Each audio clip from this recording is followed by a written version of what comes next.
નમસ્કાર મિત્રો, આજના સેશનમાં કંડક્ટરને લગતા પ્રશ્નોની ચર્ચા જોઈશું. જીએસઆરટીસીના ભાવમાં વધારો કે ઘટાડો કરવાની સત્તા કોની પાસે હોય છે?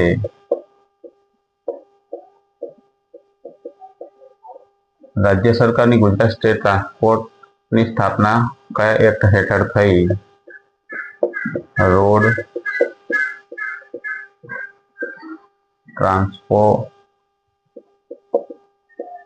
ટ્રાન્સપોર્ટેશન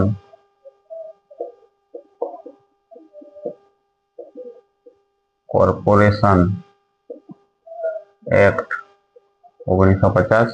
ટપાલના થેલા માટે રોજિંદુ કેટલા રૂપિયા લેખે કંડક્ટરને પાર્સલ ભથ્થું ચૂકવાય છે? 3.75 રૂપિયા. ફરજ પરના કંડક્ટરે પ્રથમ 50 કિલોમીટર સુધી કેટલા રૂપિયા લાઇન ભથ્થું ચૂકવાય છે?